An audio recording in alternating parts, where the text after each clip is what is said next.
옛날, 아주 먼 옛날에 깊은 산골짜기, 맑은 물이 흐르고 사철 푸른 소나무가 병풍처럼 둘러쳐진 작은 마을이 있었습니다. 이 마을은 산세가 험하고 골짜기가 깊어 바깥 세상 사람들의 발길이 뜸했고, 덕분에 마을 사람들은 서로를 가족처럼 여기며 오순도순 정을 나누고 살았습니다. 봄이면 진달래가 온 산을 붉게 물들이고, 가을이면 황금빛 들판이 물결치는 이곳은 밤이 되면 풀벌레 소리와 바람이 나뭇가지를 스치는 소리만이 들려오는 고요하고 평화로운 곳이었습니다. 사람들은 해가 뜨면 밭에 나가 땀 흘려 일하고, 해가 지면 일찍 문을 걸어 잠그고 군부를 떼며 하루의 고단함을 씻어내곤 했습니다. 그 옛날의 밤하늘은 지금보다 훨씬 더 까맣고 별들은 쏟아질 듯 가깝게 빛나던 시절의 이야기입니다. 이 마을 어귀에는 늙은 느티나무 한 그루가 마을을 지키듯 서 있었고, 그 길을 따라 조금 더 올라가면 기와 지붕이 단정한 김선비의 집이 있었습니다. 김선비는 마을에서도 소문난 효자이자 글 읽기를 무엇보다 좋아하는 점잖은 젊은이였습니다. 그는 어려서 아버지를 여의고 홀어머니를 모시고 살았는데, 어머니를 봉양하는 정성이 어찌나 지극한지 마을 어른들의 칭찬이 자자했습니다. 김선비는 비가 오나 눈이 오나 하루도 거르지 않고 이웃 마을에 있는 서당으로 글을 배우러 다녔는데, 그의 꿈은 과거에 급제하여 벼슬길에 나가는 것이 아니라 그저 성현의 말씀을 익혀 마음을 닫고 어머니를 편안하게 모시는 것이었습니다. 그의 방에서는 밤늦도록 책장을 넘기는 소리와 나지막이 글을 읽는 소리가 끊이지 않았습니다. 어느 늦가을 찬바람이 문풍지를 울리던 날이었습니다. 김선비는 그날따라 서당에서 공부에 깊이 빠져 시간 가는 줄을 몰랐습니다. 스승님과 어려운 글귀를 두고 문답을 주고받다 보니 어느새 해는 서산으로 뉘엿뉘엿 넘어가고 사방에 어둠이 깔리기 시작했습니다. 평소 같으면 해가 지기 전에 서둘러 짐을 챙겨 집으로 향했을 터인데, 그날은 유난히 학문에 대한 열정이 불타올라 밤이 깊어가는 것도 잊고 있었던 것입니다. 문득 고개를 들어 창밖을 보니 이미 밖은 칠흑 같은 어둠에 잠겨 있었고, 멀리서 들려오는 부엉이 소리가 밤의 정적을 깨우고 있었습니다. 김선비는 홀로 계실 어머니가 걱정되어 서둘러 책을 덮고 짐을 챙겨 자리에서 일어났습니다. 서당을 나서자 차가운 밤 공기가 김선비의 옷깃을 파고들었습니다. 하늘에는 둥근 보름달이 휘영청 밝게 떠 있어 길을 비추고 있었지만, 밤길을 혼자 걷는다는 것은 여간 스산한 일이 아니었습니다. 김선비는 집으로 가는 두 갈래 길 앞에서 잠시 망설였습니다. 하나는 마을을 크게 우회하여 돌아가는 큰 길이었고, 다른 하나는 산등성을 넘어가는 지름길이었습니다. 큰 길은 평탄하고 안전하지만 시간이 오래 걸렸고, 지름길은 금방 집에 도착할 수 있었지만 인적이 드물고 오래된 공동묘지 옆을 지나야 했기에 마을 사람들도 밤에는 꺼리는 길이었습니다. 그러나 어머니가 저녁도 드시지 않고 자신을 기다리실 것을 생각하니 김선비는 조금이라도 빨리 집에 가고 싶은 마음에 지름길을 택하기로 마음먹었습니다. 산길로 접어들자 빽빽한 나무들이 달빛을 가려 주위는 더욱 어두워졌습니다. 발밑에서 바스락거리는 낙엽 소리가 유난히 크게 들려왔고, 어디선가 짐승이 우는 소리가 들릴 때마다 김선비는 저도 모르게 움찔하며 걸음을 재촉했습니다. 평소에는 아무렇지 않게 오가던 길이었지만 밤이 되니 익숙하던 나무들도 마치 기괴한 형상을 한 도깨비처럼 보여 등줄기에 식은땀이 흘렀습니다. 김선비는 마음을 다잡기 위해 큰 소리로 공자왈, 맹자왈 하며 배웠던 글귀를 외워보려 했지만 목소리는 자꾸만 작아지고 입술은 바짝바짝 말라만 갔습니다. 밤바람은 점점 거세져 나뭇가지들이 서로 부딪히며 기분 나쁜 소리를 내었고, 달빛은 구름 사이로 숨었다 나왔다를 반복하며 산길을 희미하게 비추었습니다. 얼마를 걸었을까요?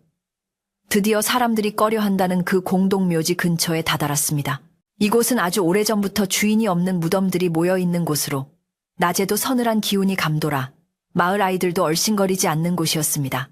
봉분들은 세월의 풍파에 깎여 납작해져 있었고, 그 사이로 자라난 억새풀들이 바람에 흔들리며 마치 누군가 머리카락을 풀어 헤치고 춤을 추는 듯한 형상을 하고 있었습니다. 김선비는 마른 침을 삼키며 시선을 애써 앞만 보고 걸으려 했지만, 사람의 마음이라는 것이 묘하게도 하지 말라면 더 하고 싶은 법이라 자꾸만 묘지 쪽으로 곁눈질이 갔습니다. 그때였습니다. 묘지 한가운데서 무언가 희끄무레한 불빛 같은 것이 어른거리는 모습이 김선비의 눈에 들어왔습니다. 김선비는 순간 걸음을 멈추고 숨을 죽였습니다. 이 깊은 밤에 더구나 이런 묘지에서 누가 불을 피웠을까 하는 의구심과 함께 알 수 없는 두려움이 밀려왔습니다. 도깨비 불일까? 아니면 산짐승의 눈빛일까? 온갖 생각이 머릿속을 스쳐 지나갔습니다. 하지만 자세히 보니 그것은 불빛이 아니라 달빛을 받아 하얗게 빛나는 사람의 형상이었습니다. 호기심 반, 두려움 반으로 김선비는 조심스럽게 나무 뒤에 몸을 숨기고 그 형상을 지켜보았습니다. 그것은 머리를 길게 늘어뜨린 여인이었는데 소복처럼 하얀 옷을 입고 무덤 앞에 쪼그리고 앉아 무언가에 열중하고 있는 모습이었습니다. 이 밤중에 젊은 여인이 홀로 묘지에 있다는 사실만으로도 기이한 일이었으나 그녀의 행동은 더욱 수상쩍었습니다. 여인은 무덤의 흙을 파헤치고 있었습니다. 도구도 없이 오로지 맨손으로 흙을 퍼내고 있었는데 그 손놀림이 어찌나 빠르고 거침없는지 단단히 다져진 무덤의 흙이 순식간에 파헤쳐져 옆으로 쌓여갔습니다. 김선비는 자신의 눈을 의심하며 눈을 비비고 다시 보았습니다. 달빛이 구름을 벗어나 환하게 비추자 여인의 모습이 더욱 선명하게 드러났습니다. 그녀는 이 세상 사람이라고는 믿기지 않을 만큼 빼어난 미모를 지니고 있었습니다. 하얀 피부는 달빛보다 더 창백했고 붉은 입술은 마치 핏기 어린 꽃잎 같았으며 길게 뻗은 눈매는 요염하면서도 서늘한 기운을 풍겼습니다. 절세 미인이라 칭송받아 마땅할 외모였으나 그녀가 있는 장소와 행동은 그 아름다움을 공포로 바꾸어 놓기에 충분했습니다. 무덤을 다 파헤친 여인은 관뚜껑을 열어 젖히더니 그 안에서 시신을 꺼내 들었습니다. 김선비는 그 끔찍한 광경에 비명조차 지르지 못하고 입을 틀어막았습니다. 다리가 후들거려 서 있기도 힘들 지경이었지만 공포에 질린 눈은 차마 그곳에서 떨어지지 않았습니다. 여인은 시신을 마치 소중한 보물이라도 다루듯 조심스럽게 안고는 믿을 수 없게도 그 시신의 살점을 뜯어먹기 시작했습니다. 오도독 오도독 뼈가 씹히는 소리가 고요한 밤 공기를 타고 김선비의 귀에까지 생생하게 전해졌습니다. 아름다운 얼굴에 붉은 피가 묻어나는 모습은 그야말로 지옥도에서나 볼 법한 참혹하고도 기괴한 장면이었습니다. 김선비는 온몸에 피가 얼어붙는 것 같았습니다. 이것은 사람이 할 짓이 아니었습니다. 전설 속에서나 듣던 구미호나 야광귀 같은 요괴가 분명했습니다. 당장이라도 이곳을 벗어나야 한다는 생각이 머릿속을 가득 채웠지만 공포에 마비된 다리는 말을 듣지 않았습니다. 여인은 김선비가 보고 있다는 사실을 모르는지 아니면 알면서도 개의치 않는 것인지 묘한 미소까지 지으며 식사를 계속했습니다. 달빛 아래 흩날리는 그녀의 검은 머리카락과 하얀 옷자락 그리고 입가에 번지는 붉은 선혈이 어우러져 기묘하고도 소름 끼치는 아름다움을 자아내고 있었습니다. 바람이 불 때마다 비릿한 피냄새가 코끝을 스쳤습니다. 그때 무언가를 씹던 여인의 동작이 뚝 멈추었습니다. 그녀는 고개를 들어 허공을 향해 코를 킁킁거리더니 천천히 아주 천천히 김선비가 숨어있는 쪽으로 고개를 돌리기 시작했습니다. 김선비는 심장이 멎는 것만 같았습니다. 나무 뒤에 몸을 최대한 웅크리고 숨을 참았지만 쿵쾅거리는 심장 소리가 너무 커서 온 산에 울려 퍼지는 것만 같았습니다. 여인의 눈동자가 달빛을 받아 번뜩였고 그녀의 시선은 정확히 김선비가 숨어있는 나무를 향해 고정되었습니다. 그녀의 입가에 묻은 피가 달빛을 받아 붉게 빛났고 그녀는 입꼬리를 살짝 올리며 의미심장한 미소를 지었습니다. 그 미소는 거기 숨어있는 거 다 안다라고 말하는 것 같았습니다. 더 이상 지체했다가는 목숨을 부지하기 어렵다는 생각이 본능적으로 들었습니다. 김선비는 젖먹던 힘까지 짜내어 몸을 일으켰습니다. 그리고 뒤도 돌아보지 않고 산 아래를 향해 달리기 시작했습니다. 나뭇가지가 얼굴을 때리고 돌부리에 걸려 넘어질 뻔했지만 아픔을 느낄 겨를조차 없었습니다. 오직 살아야 한다는 생각 하나로 어둠 속을 미친 듯이 질주했습니다. 등 뒤에서 바람 소리인지 아니면 그녀가 쫓아오는 소리인지 알 수 없는 기이한 소리가 들려왔습니다. 스스스, 스스스. 풀숲을 헤치는 소리가 점점 가까워지는 것만 같아 김선비는 턱까지 차오르는 숨을 몰아쉬며 발을 더욱 빨리 놀렸습니다. 한참을 정신없이 달리다 보니 어느새 마을 어귀에 있는 느티나무가 보이기 시작했습니다. 익숙한 풍경이 눈에 들어오자 그제야 김선비는 안도감에 다리가 풀려 털썩 주저앉을 뻔했습니다. 이제 살았구나. 마을에 다 왔으니 쫓아오지 못하겠지.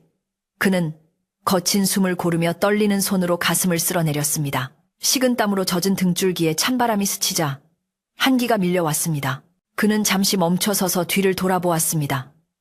다행히 쫓아오는 여인의 모습은 보이지 않았고 오직 바람에 흔들리는 나무 그림자만 어지럽게 춤을 추고 있었습니다.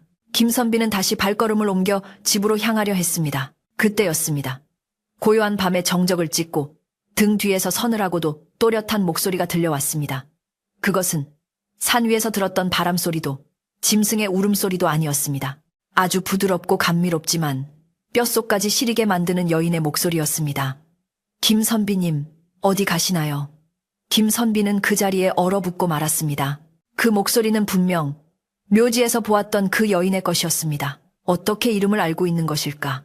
거리는 상당히 멀어졌다고 생각했는데 목소리는 바로 귓가에서 속삭이는 것처럼 가깝게 들렸습니다. 김선비는 뒤를 돌아볼 용기가 나지 않았습니다.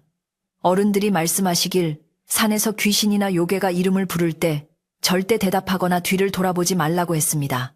만약 뒤를 돌아본다면 홀려서 영영 돌아올 수 없는 길을 가게 된다는 이야기를 수없이 들었던 터였습니다.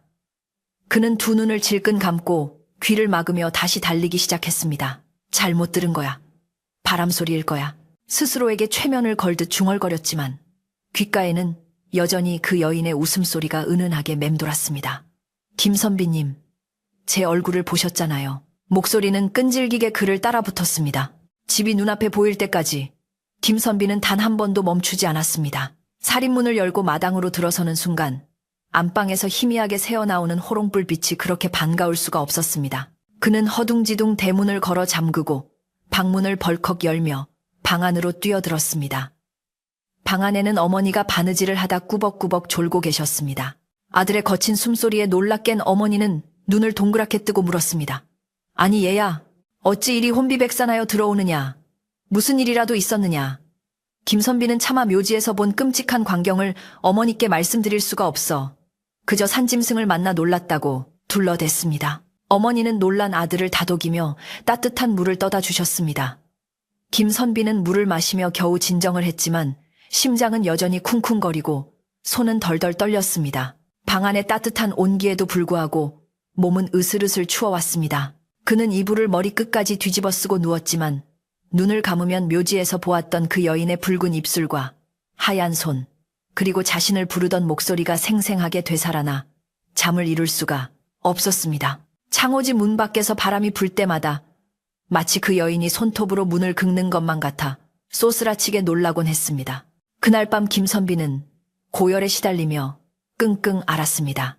꿈속에서도 그 여인이 나타나 묘지를 파헤치던 손으로 김선비의 방문을 두드리는 악몽을 꾸었습니다.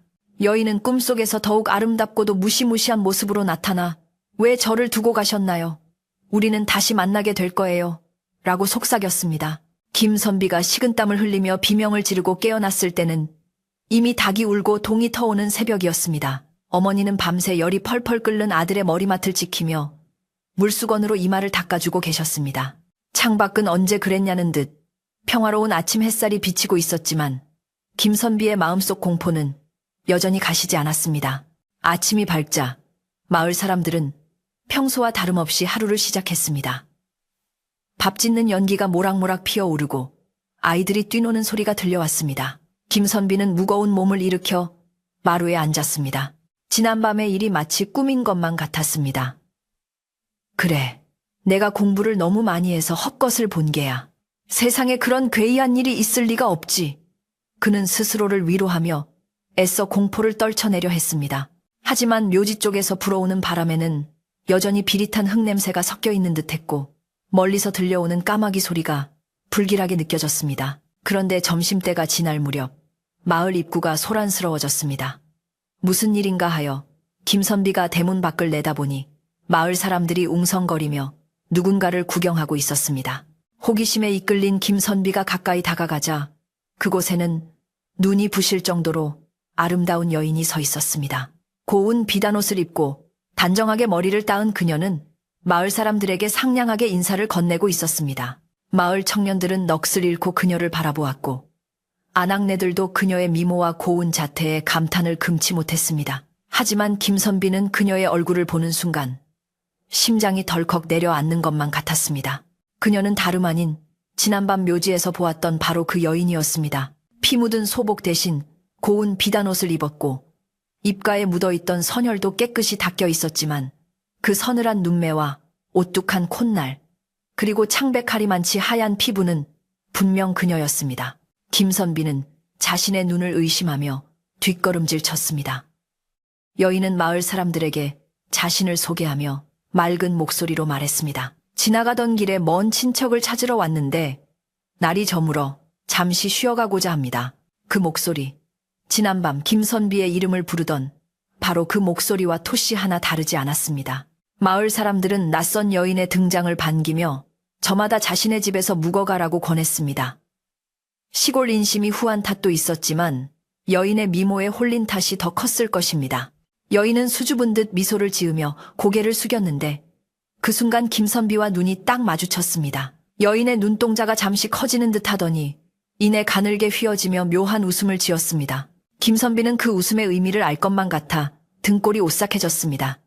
그녀는 친척을 찾으러 온 것이 아니라 어젯밤 자신을 목격한 김선비를 찾아온 것이 분명했습니다. 평화롭던 마을에 검은 그림자가 드리우기 시작한 것입니다. 마을에 낯선 여인이 들어온 후 평화롭던 산골 마을에는 묘한 활기가 돌기 시작했습니다.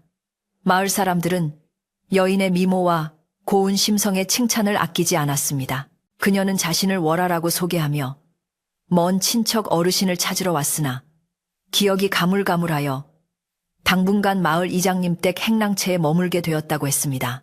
이장님 내외는 살가운 딸 같은 처자가 들어왔다며 기뻐했고 동네 안악들은 그녀의 솜씨 좋은 바느질과 예의 바른 말투에 반해 하루가 멀다고 이장님 댁 문턱을 드나들었습니다. 낮이면 우물가에 모여 그녀에 대한 이야기꽃을 피우느라 시간 가는 줄 몰랐고 밤이면 사랑방에 모인 남정네들도 저마다 그녀의 고운 자태를 칭송하기 바빴습니다. 하지만 김선비만은 방문을 굳게 걸어 잠근 채 두려움에 떨고 있었습니다. 열은 좀처럼 내리지 않았고 식은땀은 이불을 흠뻑 적셨습니다. 어머니가 끓여온 죽조차 목구멍으로 넘어가지 않아 몇 숟가락 뜨는 둥 마는 둥 밀어놓기 일쑤였습니다.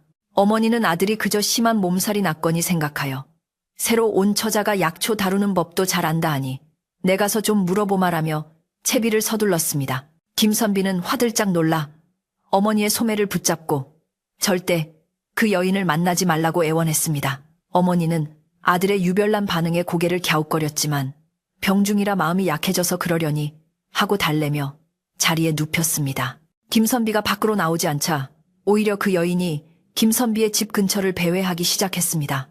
며칠 뒤 김선비가 겨우 기운을 차려 창문을 살짝 열고 밖을 내다보았을 때였습니다. 살인문 너머로 하얀 치맛자락이 스치듯 지나가는 것이 보였습니다. 바람에 날리는 그 옷자락은 마치 춤을 추듯 너울거렸는데 김선비는 단번에 그것이 묘지에서 보았던 그 소복과 같은 느낌임을 알아차렸습니다. 여인은 마치 산책을 나온 듯 천천히 걸으며 김선비의 집 담장을 손으로 훑고 지나갔습니다. 그녀의 손길이 닿은 곳마다 담쟁이 덩굴이 파르르 떨며 잎을 말아버리는 듯한 착각마저 들었습니다. 그날 오후 여인은 기어이 김선비의 집 마당까지 들어왔습니다. 어머니가 마당에서 콩을 고르고 계실 때 그녀가 싹싹한 목소리로 어르신 도울 일 없으신가요 하며 들어선 것입니다. 방 안에 있던 김선비는 그 목소리를 듣자마자 심장이 맺는 듯 했습니다. 어머니는 반색하며 그녀를 맞이했고 두 사람은 마루 끝에 앉아 도란도란 이야기를 나누기 시작했습니다. 김선비는 문틈으로 그 광경을 지켜보며 숨소리조차 내지 못했습니다. 여인은 웃으며 어머니의 말동무가 되어주었지만 그녀의 시선은 틈만 나면 김선비가 숨어있는 방문 쪽을 향해 힐끔거리고 있었습니다. 여인의 눈빛은 겉으로는 웃고 있었지만 그 깊은 곳에는 차가운 살기가 서려 있었습니다. 김선비가 문틈으로 보고 있다는 것을 이미 알고 있다는 듯 그녀는 가끔씩 입모양으로 무언가를 속삭이는 심학을 했습니다. 그것은 나와라 하는 것 같기도 했고 맛있겠다 하는 것 같기도 하여 김선비의 등골을 오싹하게 만들었습니다. 어머니는 그런 줄도 모르고 우리 아들이 며칠째 알아누워 걱정이다라며 신세 한탄을 늘어놓았고 여인은 걱정스러운 표정을 지으며 제가 끓인 약차를 좀 가져다 드릴까요? 라고 제안했습니다. 김선비는 방 안에서 고개를 세차게 저으며 제발 어머니가 거절하기만을 간절히 빌었습니다. 다행히 어머니는 처음 보는 이에게 폐를 끼칠 수 없다며 정중히 거절했지만 여인은 아쉬운 듯 입맛을 다시며 돌아갔습니다. 그녀가 돌아간 뒤 김선비는 마당에 나가 그녀가 앉았던 자리를 살펴보았습니다. 놀랍게도 그녀가 앉았던 마루 끝에는 붉은 진흙이 얇게 묻어 있었고 어디선가 퀴퀴한 곰팡이 냄새 같은 것이 희미하게 남아 있었습니다. 그것은 살아있는 사람에게서 날 법한 냄새가 아니라 오래된 무덤 속 습한 공기에서나 맡을 수 있는 냄새였습니다. 김선비는 자신의 예감이 틀리지 않았음을 확신하며 이 사실을 어떻게 알려야 할지 막막해했습니다. 마을에는 조금씩 이상한 일들이 벌어지기 시작했습니다. 처음에는 사소한 일들이었습니다. 마을의 개들이 밤새도록 허공을 향해 지저대는 일이 잦아졌습니다. 평소 순하던 개들도 밤만 되면 꼬리를 다리 사이로 감추고 구슬프게 지저대거나 아예 집 안으로 숨어 나오려 하지 않았습니다. 특히 김선비네 집 누렁이는 그 여인이 다녀간 뒤로는 밥도 먹지 않고 계집 구석에 처박혀 끙끙거리기만 했습니다. 마을 사람들은 산짐승이 내려와서 그런가 보다 하고 대수롭지 않게 여겼지만 김선비는 그것이 여인이 풍기는 사악한 기운 때문임을 직감하고 있었습니다. 그러던 중 가축들이 하나둘씩 사라지는 사건이 발생했습니다. 이웃집 박씨, 내씨 암탉이 밤새 감쪽같이 사라진 것을 시작으로 며칠 뒤에는 건너 마을 최 부자네 오리 몇 마리가 흔적도 없이 없어졌습니다. 짐승이 물어갔다면 핏자국이나 깃털이라도 남아있어야 할 텐데 닭장 주변은 깨끗하기만 했습니다.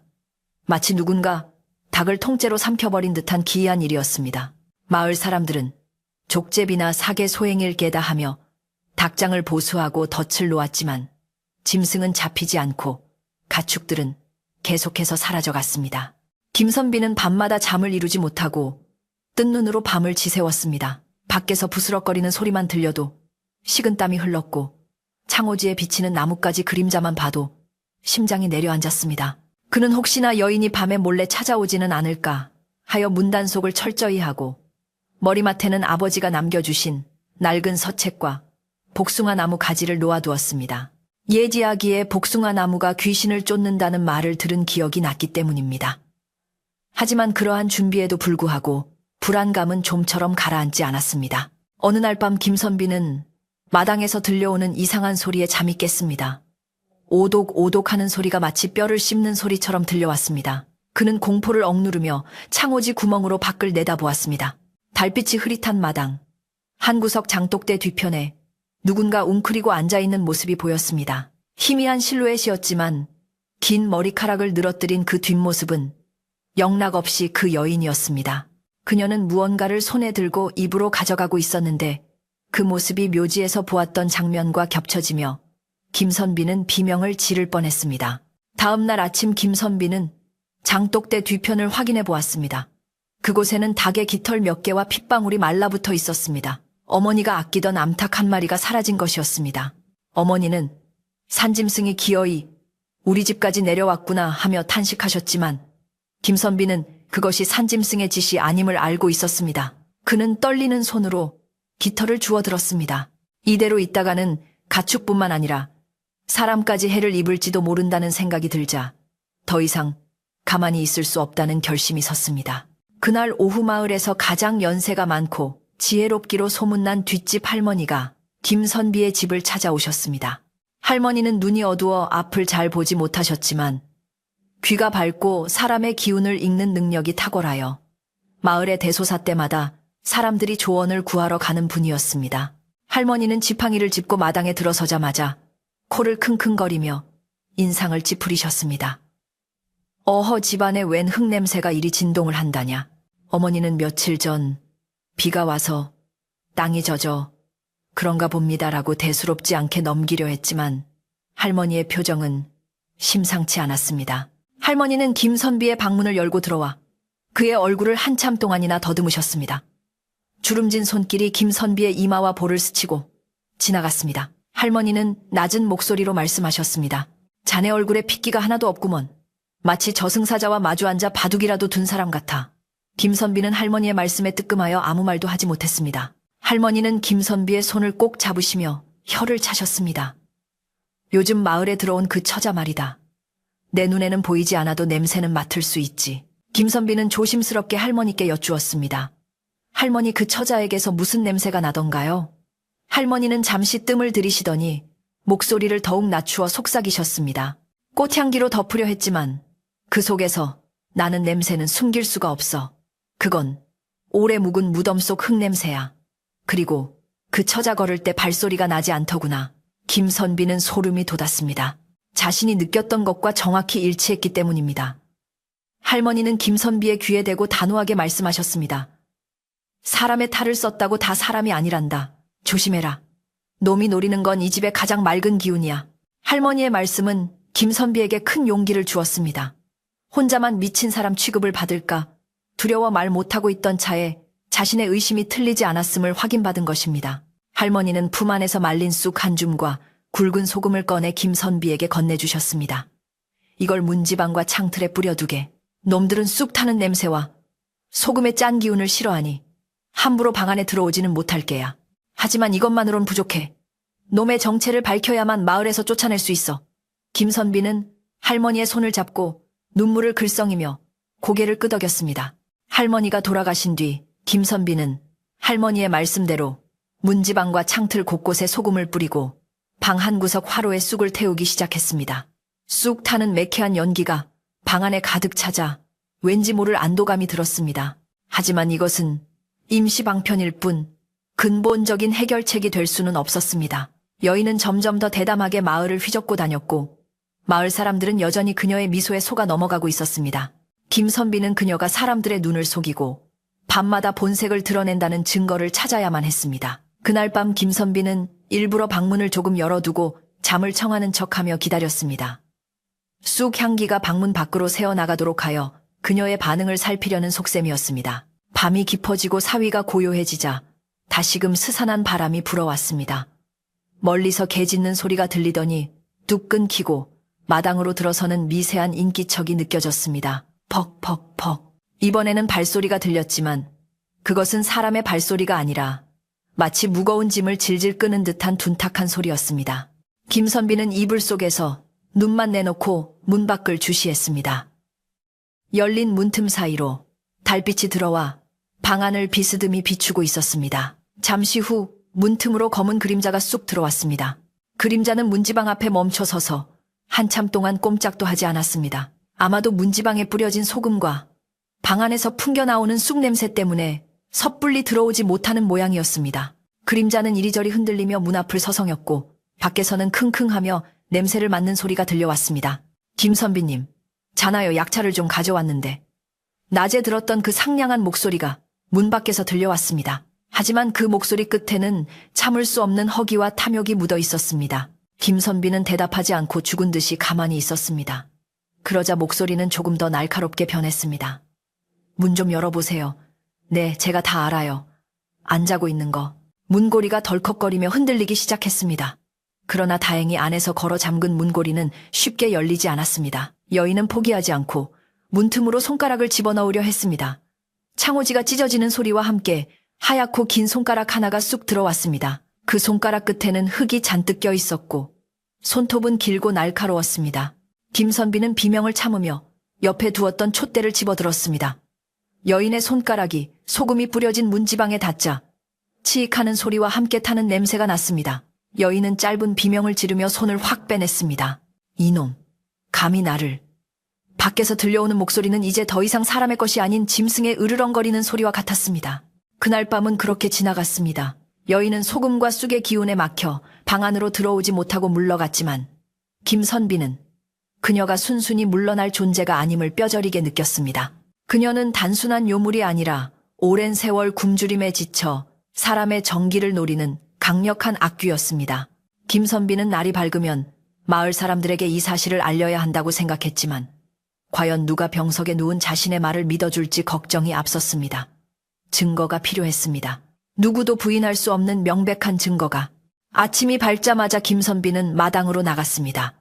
문 앞에는 여인이 뚫어놓은 창호지 구멍이 선명했고 문지방의 소금은 검게 변해 있었습니다. 그리고 마당 흙바닥에는 여인이 흘리고 간 것으로 보이는 핏방울이 점점이 떨어져 있었습니다.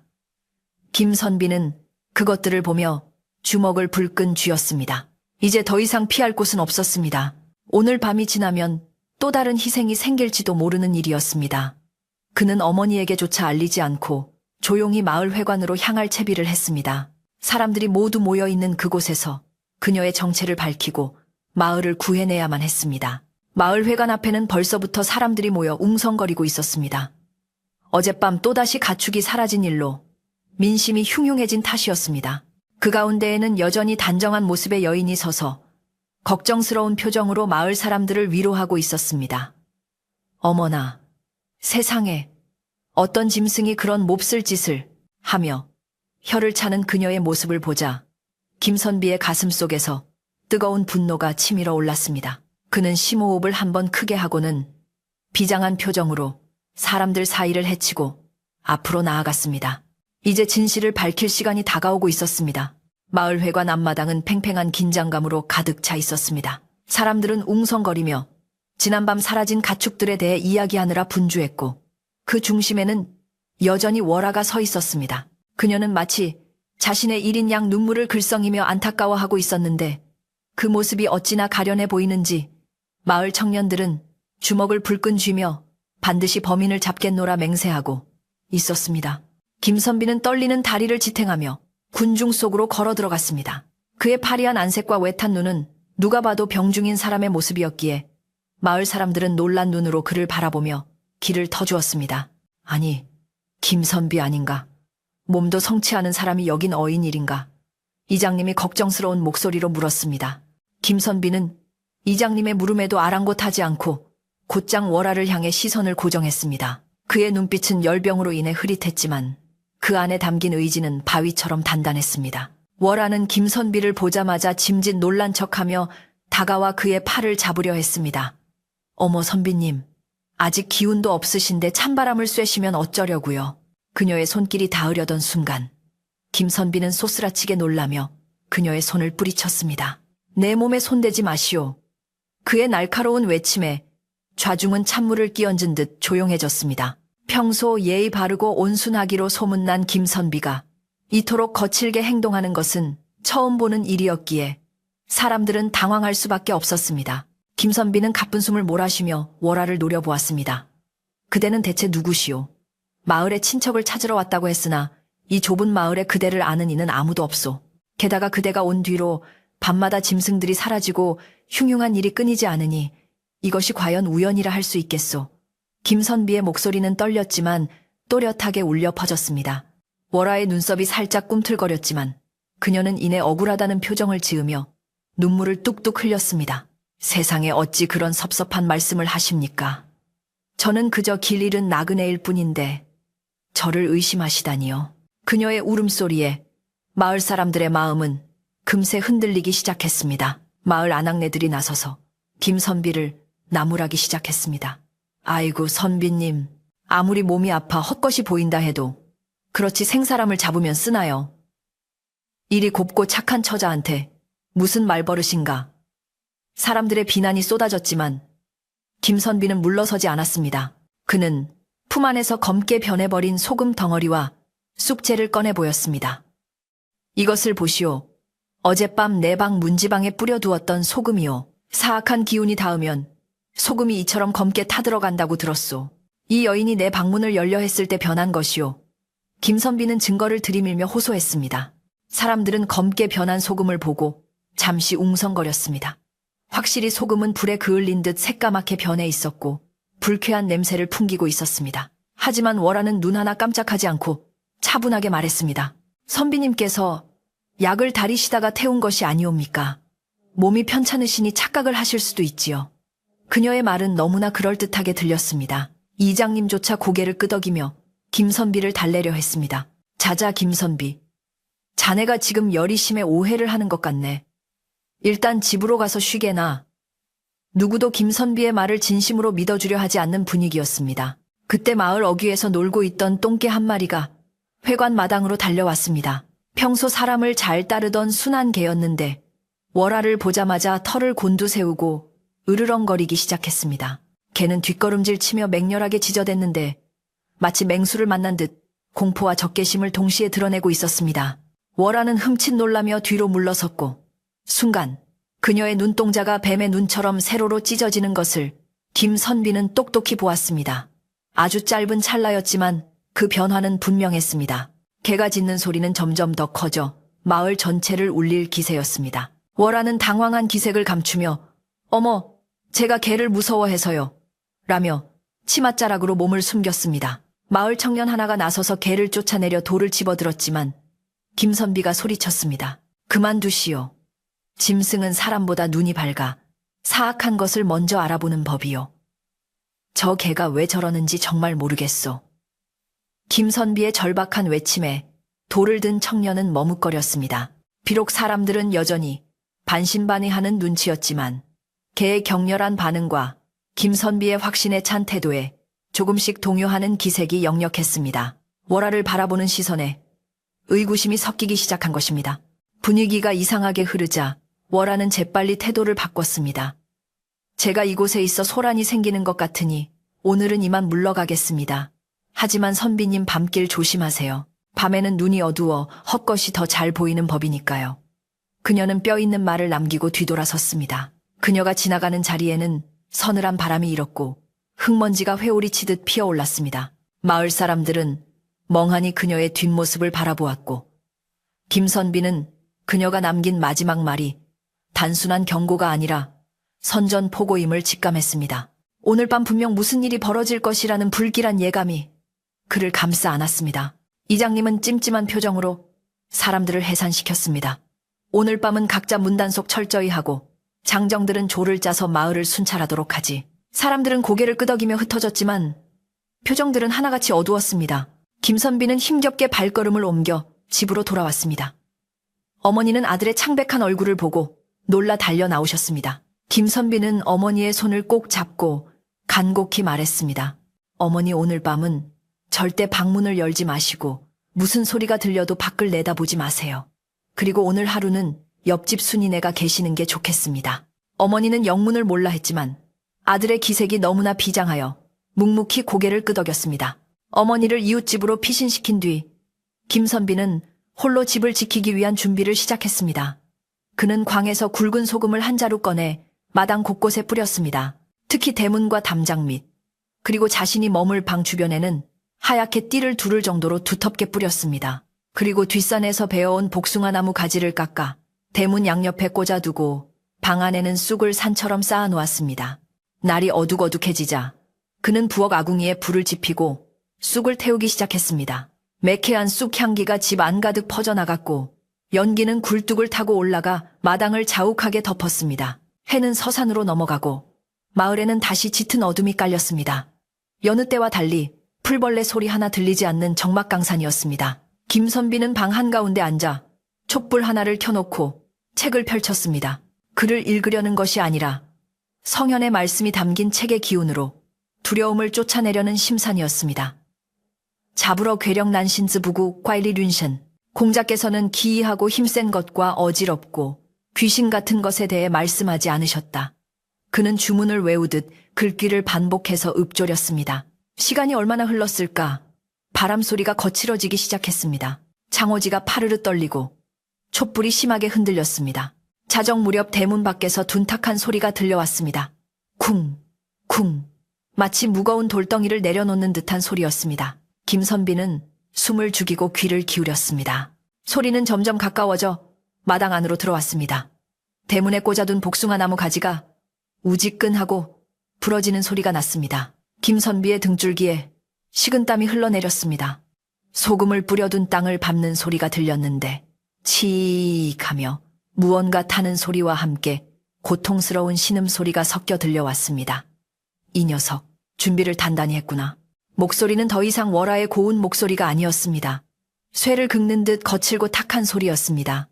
그림자가 방문 앞에 드리워졌습니다. 이번에는 사람의 형상이 아니었습니다. 달빛에 비친 그림자는 머리가 헝클어지고 손톱이 길게 뻗어 있었으며 덩치 또한 김선비보다 훨씬 커 보였습니다. 김선비, 내 정체를 알리면 살려두지 않겠다고 했을 텐데. 문 밖에서 들려오는 목소리에는 살기가 가득했습니다. 김선비는 떨리는 목소리로 외쳤습니다. 물러가라, 이곳은 사람이 사는 곳이다. 네가 있을 곳은 차가운 땅속이니 썩 물러가라. 그의 외침에 문 밖의 존재는 키득거리며 웃었습니다. 그 웃음소리는 집 전체를 흔들 만큼 기괴했습니다. 사람이 사는 곳, 곧 내 식탁이 될 곳이지. 말이 끝나기가 무섭게 문짝이 덜컹거렸습니다. 문고리가 떨어져 나갈 듯 심하게 흔들렸고 창호지에는 날카로운 손톱 자국이 길게 그어졌습니다. 김선비는 쑥을 화로에 더 집어넣으며 연기를 피웠습니다.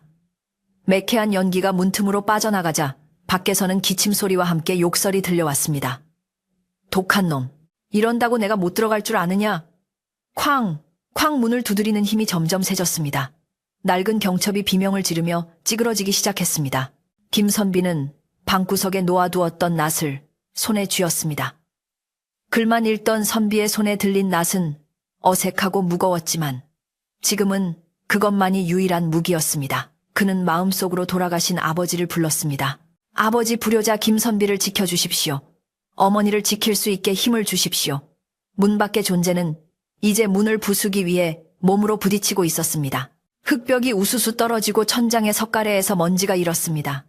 집 전체가 무너질 듯 요동쳤습니다. 공포가 극에 달했지만 김선비의 눈빛은 오히려 차분하게 가라앉았습니다.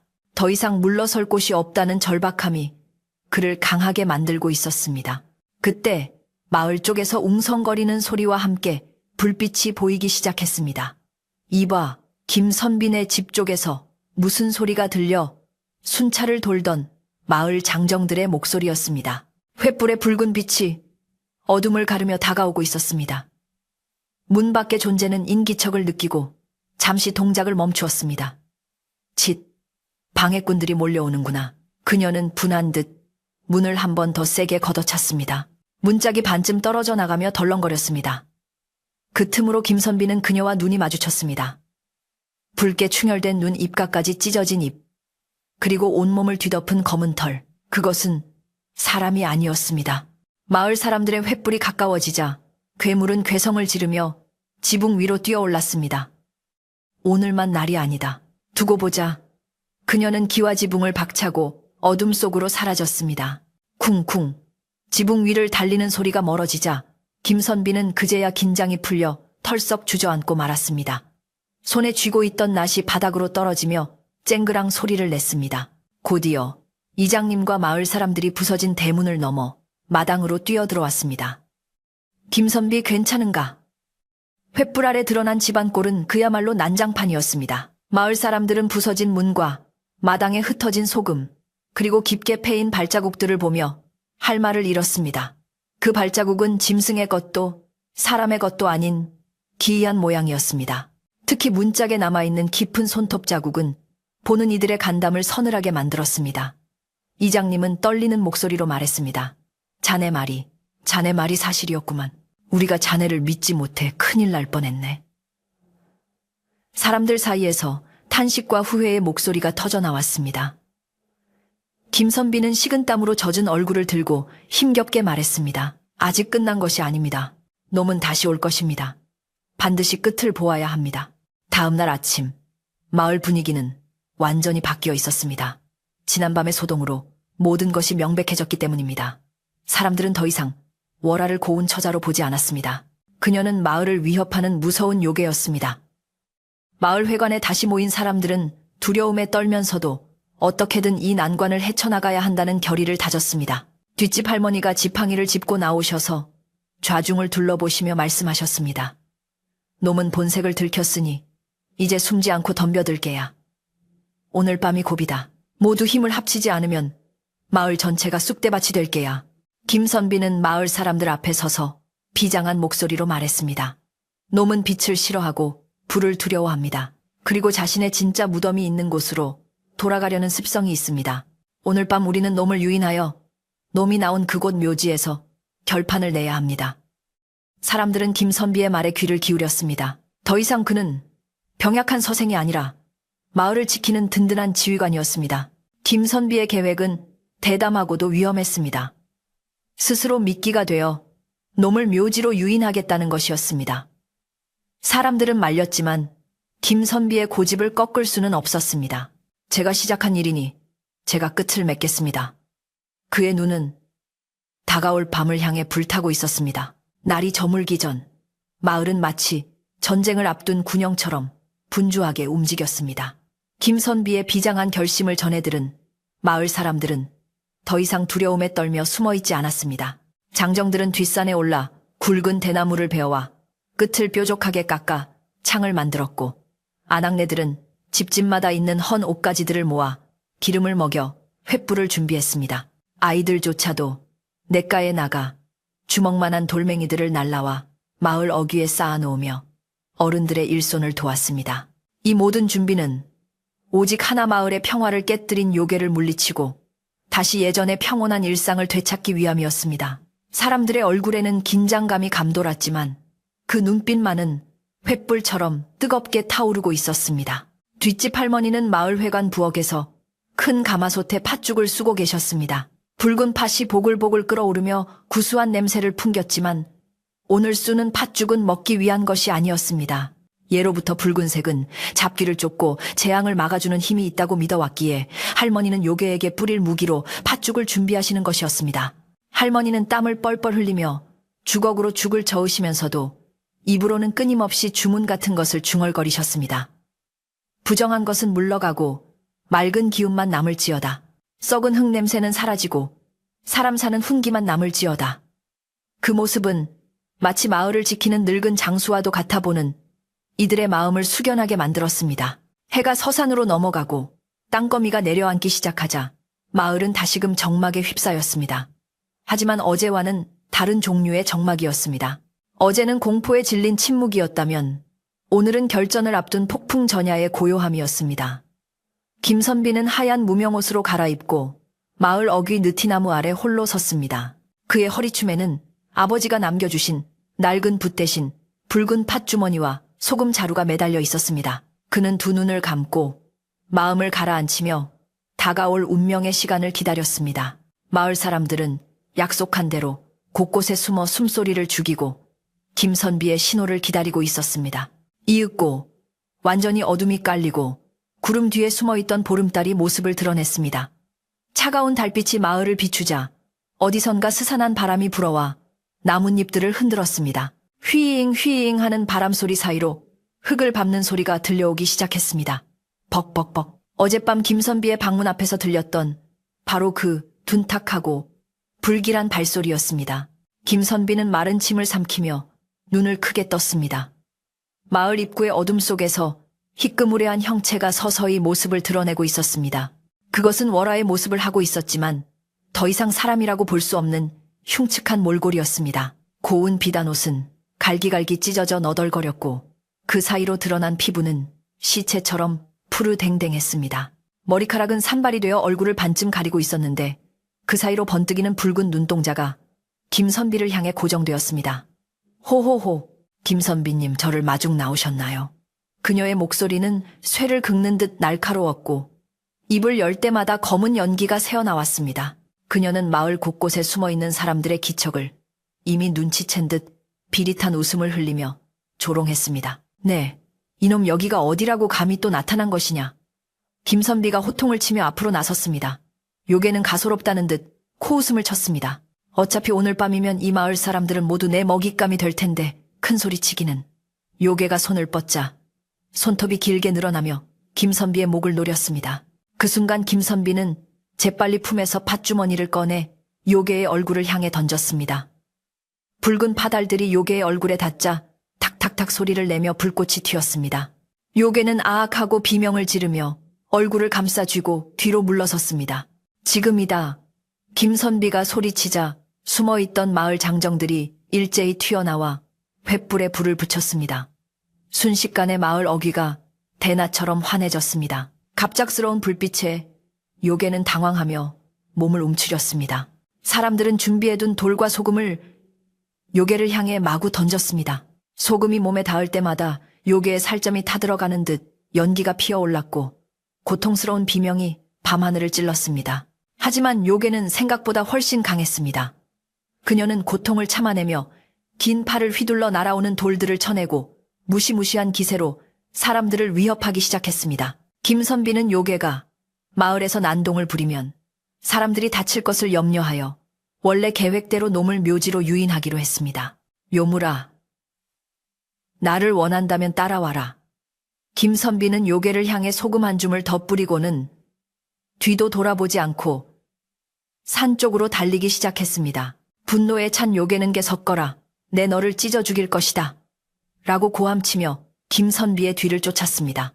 그녀의 발걸음은 엄청나게 빨라서 금세라도 잡힐 듯 했지만 김선비는 지형을 이용하여 요리조리 피하며 묘지를 향해 죽을 힘을 다해 달렸습니다. 산길은 험하고 어두웠지만 김선비의 발걸음에는 망설임이 없었습니다.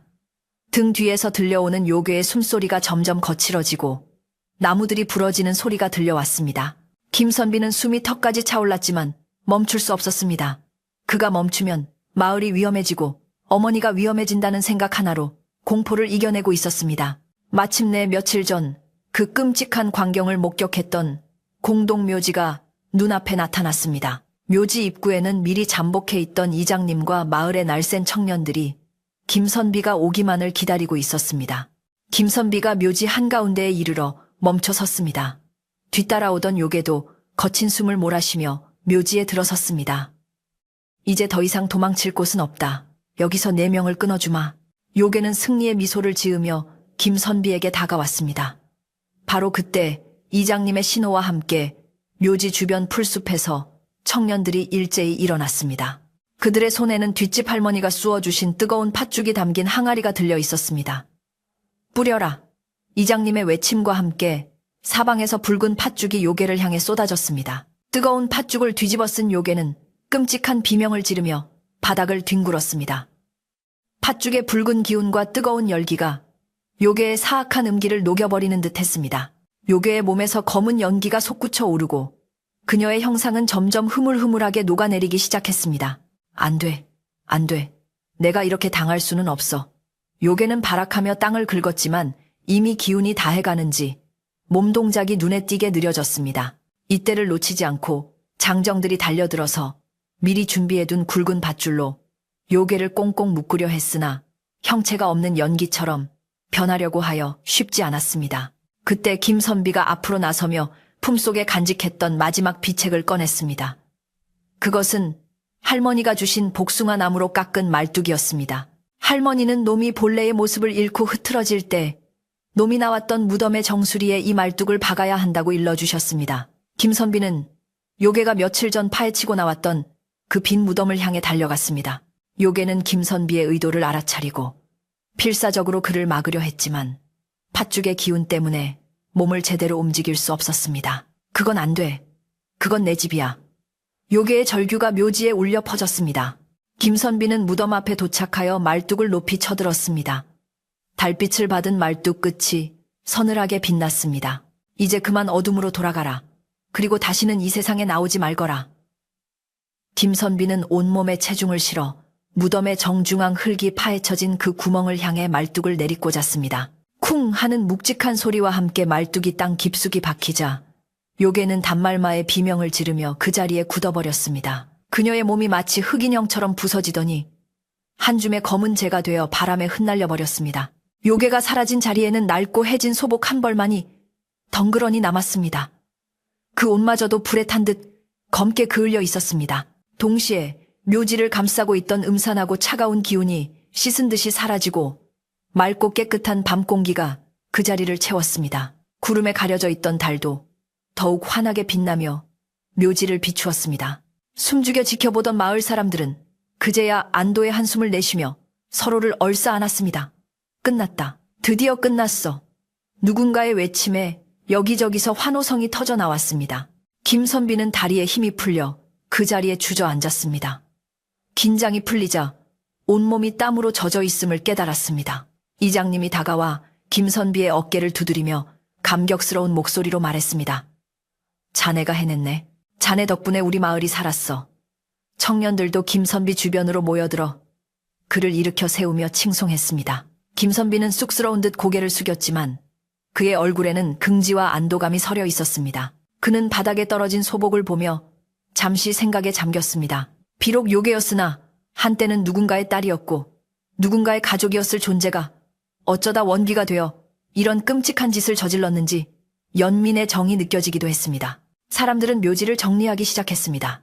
남은 팥죽을 무덤 주변에 뿌려 부정을 씻어내고 요괴가 남긴 흔적들을 모아 불태웠습니다. 타닥타닥 타오르는 모닥불 소리가 승전가처럼 들렸습니다. 뒷집 할머니도 지팡이를 짚고 힘겹게 산을 올라오셨습니다. 할머니는 김선비가 박은 말뚝을 어루만지며 고개를 끄덕이셨습니다. 이제 됐다. 놈의 원한도 욕망도 이 땅에 봉인되었으니 다시는 나오지 못할 게야. 할머니의 말씀에 모두가 고개를 숙여 감사를 표했습니다. 마을로 내려오는 길, 사람들의 발걸음은 갈 때와 달리 깃털처럼 가벼웠습니다. 밤 공기는 상쾌했고 풀벌레 소리도 더 이상 구슬프지 않고 정겹게 들렸습니다. 마을 어귀에 도착하자 집집마다 켜놓은 호롱불빛이 그들을 반겨주었습니다. 피신해 있던 노약자들과 아이들이 마을 입구까지 나와 귀환하는 사람들을 맞이했습니다. 어머니는 김선비를 보자마자 달려와 와락 껴안으시며 눈물을 흘리셨습니다. 장하다. 내 아들 무사해서 정말 다행이다. 어머니의 품은 그 어떤 보약보다 따뜻하고 포근했습니다. 그날 밤 마을 회관 마당에서는 조촐한 잔치가 벌어졌습니다. 거창한 음식은 없었지만 집집마다 가져온 막걸리와 떡, 그리고 남은 팥죽을 나누어 먹으며 서로의 무사함을 축하했습니다. 사람들은 김선비의 용기를 칭찬하고 위기 속에서 하나 된 마을의 정을 확인하며 웃음꽃을 피웠습니다. 김선비는 사람들 틈에 섞여 막걸리 한 잔을 들이켰습니다. 톡 쏘는 막걸리의 맛이 긴장으로 굳어있던 속을 시원하게 풀어주었습니다. 새벽녘이 되어서야 잔치는 끝이 났습니다. 사람들은 각자의 집으로 돌아갔고 김선비도 어머니를 모시고 집으로 돌아왔습니다. 부서진 대문과 찢어진 창호지가 지난밤에 치열했던 싸움을 보여주고 있었지만 집안에는 다시 평온한 기운이 감돌고 있었습니다. 김선비는 방에 들어와 자리에 누웠습니다. 몸은 천근만근 무거웠지만 마음만은 깃털처럼 가벼웠습니다. 창밖에서 들려오는 닭 울음소리가 아침을 알리고 있었습니다. 꽃기호 하고 길게 울려 퍼지는 그 소리는 어둠이 물러가고 빛이 찾아왔음을 알리는 희망의 노래와도 같았습니다. 김선비는 눈을 감으며 생각했습니다. 이제 다시 글을 읽을 수 있겠구나. 지난 며칠간의 악몽 같던 시간들이 주마등처럼 스쳐 지나갔습니다. 공포와 두려움에 떨던 자신, 그리고 용기를 내어 맞서 싸우던 자신. 이 모든 경험이 헛된 것은 아니었으리라 생각했습니다. 책 속의 글귀만이 진리가 아니라 사람들을 지키기 위해 행동하는 용기 또한 참된 선비의 도리임을 깨달았기 때문입니다. 그는 깊은 잠 속으로 빠져들었습니다. 꿈속에는 더 이상 요괴가 나타나지 않았습니다. 대신 따뜻한 햇살 아래 마을 아이들이 뛰어놀고 어머니가 웃으며 밥상을 차려주시는 평화로운 풍경이 펼쳐졌습니다. 날이 완전히 밝자 마을은 언제 그랬냐는 듯 활기찬 아침을 맞이했습니다. 안악들은 우물가에 모여 지난밤의 무용담을 나누느라 시끌벅적했고 사내들은 부서진 김선빈의 대문을 고쳐주기 위해 연장을 들고 모여들었습니다. 이 김선비, 늦잠 자나 문 고치러 왔네. 밖에서 들려오는 이웃의 힘찬 목소리에 김선비는 부시시 눈을 떴습니다. 방 안으로 쏟아지는 아침 햇살이 눈부시게 밝았습니다. 그는 자리에서 일어나 문을 활짝 열어 젖혔습니다. 상쾌한 아침 공기가 폐부 깊숙이 들어왔습니다. 마당에는 동네 사람들이 제 집 일처럼 팔을 걷어붙이고 대문을 수리하고 있었습니다. 그 모습을 보며 김선비는 환한 미소를 지었습니다. 이제 정말로 모든 것이 제자리로 돌아온 것입니다. 햇살이 창호지 문을 부드럽게 두드리는 소리에 김선비는 눈을 떴습니다. 지난밤에 치열했던 사투가 꿈이었던 것처럼 아침은 너무나도 평온하고 눈부시게 밝아왔습니다. 열어젖힌 문틈으로 들어오는 바람은 어제의 비릿한 흙내음 대신 싱그러운 풀냄새와 밥 짓는 구수한 냄새를 실어 날랐습니다. 마당으로 나가니 부서졌던 대문 앞에는 벌써 마을 사람들이 모여 뚝딱뚝딱 망치질을 하고 있었습니다. 이웃집 박서방이 땀을 흘리며 대들보를 세우고 최영감이 톱질을 하는 모습이 보였습니다. 그들은 김선비가 나온 것을 보고는 하던 일을 멈추고 환하게 웃으며 아침 인사를 건넸습니다. 선비님 일어났습니까? 밤새 푹 주무셨는지요? 우리 마을의 영웅이 깨어났구먼.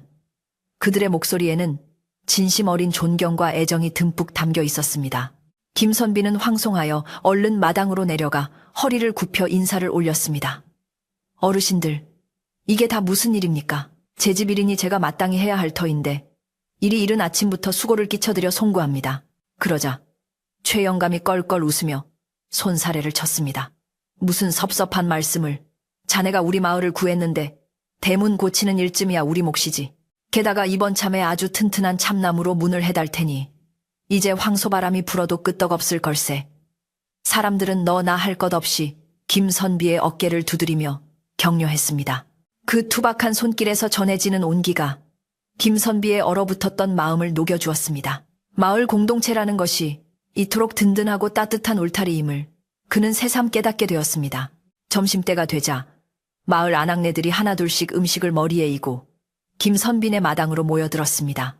누구는 갓 지은 하얀 쌀밥을, 누구는 아껴두었던 묵은지를, 또 누구는 고소한 나물 무침을 가져와 마루에 한 상 가득 차려냈습니다. 비록 고기 반찬은 없었지만 그 어떤 진수성찬보다 풍성하고 먹음직스러운 밥상이었습니다. 마을 사람들은 마당에 멍석을 깔고 둥그렇게 둘러앉아 함께 밥을 먹었습니다. 자, 많이들 드시게. 어제 귀신 쫓느라 힘을 다 썼으니 밥심으로 다시 채워야지. 이장님의 권유에 모두들 숟가락을 바쁘게 놀렸습니다. 김선비의 어머니도 오랜만에 활짝 웃으며 이웃들에게 국을 떠주셨고 그 모습에 김선비는 목이 메어 밥이 잘 넘어가지 않을 지경이었습니다. 식사가 무르익을 무렵 뒷집 할머니가 지팡이를 짚고 마당으로 들어오셨습니다. 사람들은 얼른 자리를 비켜 상석을 마련해 드렸습니다. 할머니는 김선비를 빤히 바라보시더니 고개를 끄덕이며 빙그레 웃으셨습니다. 이제야 얼굴에 제 색깔이 돌아왔구먼. 잿빛 그림자가 걷히고 맑은 기운이 가득 찼어. 할머니의 말씀에 모두가 안도의 한숨을 내쉬었습니다. 할머니는 품에서 작은 주머니 하나를 꺼내 김선비에게 건네주셨습니다. 이건 말린 국화꽃이다. 베개 속이나 책갈피에 넣어두거라. 은은한 향기가 마음을 차분하게 하고 잠을 편안하게 해줄 게야. 놀란 가슴을 진정시키는 데는 국화만 한 것이 없지. 김선비는 두 손으로 공손히 주머니를 받아들고 깊이 감사드렸습니다. 오후가 되자 배부르게 먹은 마을 사람들은 나무 그늘 아래 삼삼오오 모여 낮잠을 즐기거나 담소를 나누었습니다. 아이들은 고쳐진 대문 주위를 맴돌며 술래잡기를 했고 강아지들은 따뜻한 햇볕 아래 배를 드러내고 늘어지게 잠을 잤습니다. 며칠 전만 해도 공포에 떨며 숨죽였던 마을이라고는 믿기지 않을 만큼 평화로운 풍경이었습니다. 김선비는 마루에 앉아 그 모습을 지켜보며 책을 펼쳤습니다. 전에는 글자 하나하나를 외우기에 급급했다면 이제는 그 글 속에 담긴 뜻을 음미하며 읽게 되었습니다. 백성을 편안하게 하는 것이 학문의 근본이라는 구절이 가슴에 콕 박혀 들어왔습니다. 자신이 배운 글이 세상을 구하는 데 쓰일 수 있다는 사실에 가슴이 벅차올랐습니다. 해질녘이 되자 사람들은 각자의 집으로 돌아갔습니다. 김선비 오늘 밤은 두 다리 뻗고 푹 자게나 이웃들이 남긴 덕담이 마당에 긴 여운을 남겼습니다. 김선비는 어머니와 함께 마당을 정리했습니다. 멍석을 털어 개고 설거지를 하고 마당 구석구석을 비로 쓸었습니다. 빗자루가 지나간 자리마다 지난밤의 흔적들은 깨끗이 지워지고 정갈한 흙바닥만이 남았습니다. 어머니는 부서진 장독대 파편들을 치우며 말씀하셨습니다. 장독이야 다시 사면 되고 닭이야 병아리를 까면 그만이다. 우리 아들이 무사한 것만으로 나는 더 바랄 게 없다.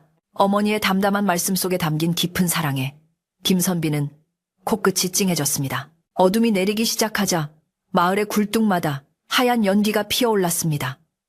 저녁밥 짓는 연기는 바람을 타고 마을 전체를 포근하게 감싸 안았습니다. 김선비의 집부엌에서도 구수한 된장찌개 냄새가 퍼져나왔습니다. 어머니는 아들이 좋아하는 두부를 숭덩숭덩 썰어 넣고 텃밭에서 갓 따온 애호박을 넣어 보글보글 찌개를 끓이셨습니다. 아궁이 속장작이 타닥타닥 타오르는 소리가 마치 자장가처럼 들려왔습니다. 김선비는 아궁이 앞에 앉아 불을 지키며 붉게 타오르는 불꽃을 바라보았습니다. 어제의 불은 요괴를 쫓는 무기였지만 오늘의 불은 가족의 배를 채워줄 따뜻한 생명의 불이었습니다. 저녁상을 물리고 나자 사위는 다시 고요해졌습니다. 하지만 그 고요함은 더 이상 무겁거나 두렵지 않았습니다. 풀벌레 소리는 맑고 청아하게 들렸고 밤하늘에 뜬 달은 은반처럼 고요하게 마을을 비추었습니다. 김선비는 창문을 활짝 열어 밤 공기를 들이마셨습니다. 차갑지만 상쾌한 공기가 머리를 맑게 해주었습니다. 멀리서 소쩍새 우는 소리가 들려왔습니다. 소쩍소쩍. 그 소리가 마치 이제 괜찮다, 이제 괜찮다라고 말하는 것 같아 김선비는 입가에 옅은 미소를 띄었습니다. 그는 책상 앞에 앉아 먹을 갈았습니다. 먹향기가 방 안가득 은은하게 퍼져나갔습니다. 김선비는 붓을 들어 하얀 화선지 위에 글을 써내려갔습니다. 평온 빙운. 아무런 근심 없이 편안하다는 뜻의 두 글자였습니다. 그는 이 글귀를 써서 방문 위에 붙여두었습니다. 앞으로 이 집에, 그리고 이 마을에 다시는 험한 일이 생기지 않기를 바라는 마음을 담은 부적과도 같은 것이었습니다. 어머니는 바느질감을 들고 아들 곁에 앉으셨습니다. 한 땀 한 땀 바늘을 움직이는 어머니의 손길은 규칙적이고 평화로웠습니다. 사그락사그락 옷감 스치는 소리와 책장 넘기는 소리가 어우러져 세상에서 가장 듣기 좋은 화음을 만들어냈습니다. 밤이 깊어가자 마을의 불빛들도 하나둘 꺼져갔습니다. 김선비도 책을 덮고 잠자리에 들 준비를 했습니다. 할머니가 주신 국화 주머니를 베개 밑에 넣으니 정말로 그윽한 꽃향기가 코끝을 맴돌았습니다. 이불 속에 들어가 누우니 온돌방의 따뜻한 기운이 등 전체로 퍼져나갔습니다. 몸의 긴장이 스르르 풀리며 나른한 기운이 밀려왔습니다. 어머니는 아들의 이불을 꼼꼼히 덮어주시며 머리를 쓰다듬어 주셨습니다. 우리 아들 좋은 꿈 꾸거라. 어머니의 손길은 거칠었지만 그 어떤 비단보다 부드럽게 느껴졌습니다. 김선비는 어린아이가 된 것처럼 어머니의 손길을 느끼며 눈을 감았습니다.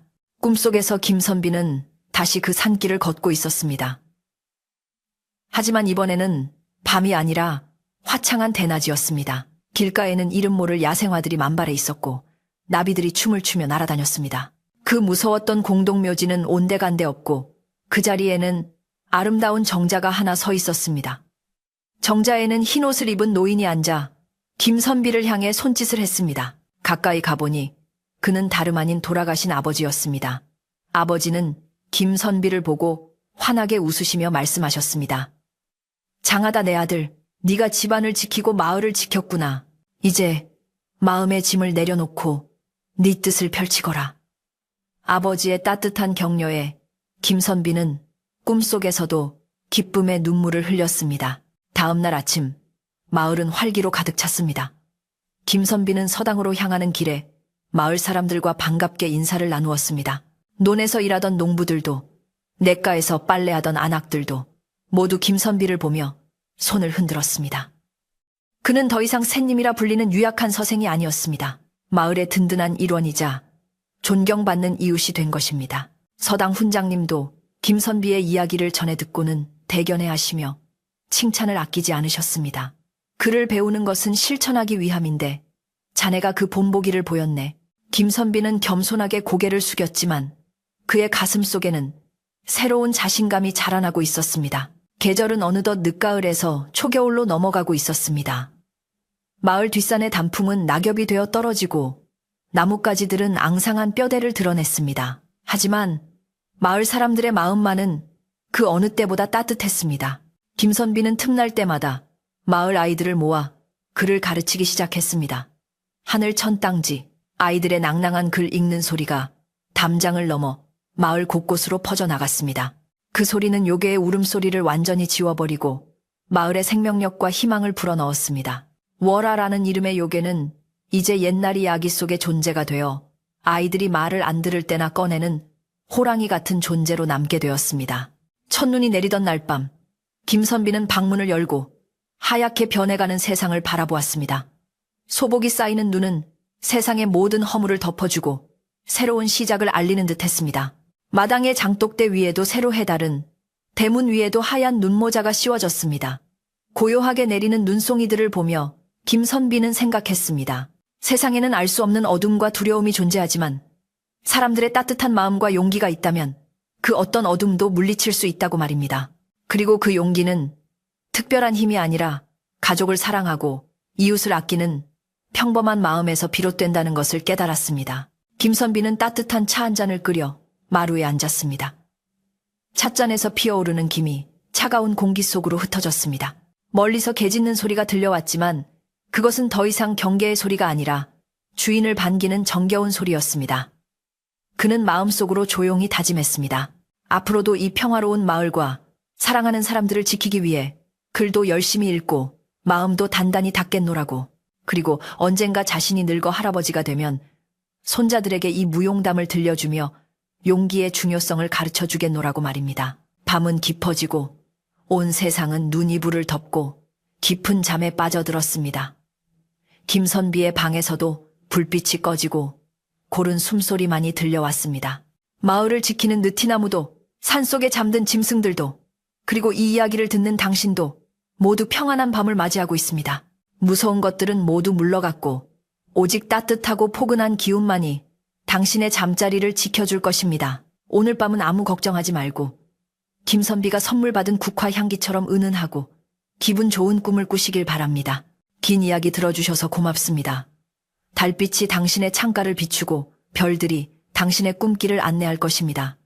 이제 무거운 눈꺼풀을 내리고 편안하게 쉬세요. 내일 아침에는 김선비가 맞이했던 그 눈부신 햇살처럼 맑고 상쾌한 아침이 당신을 기다리고 있을 테니까요. 안녕히 주무세요. 아주 깊고 편안한 잠을 주무세요.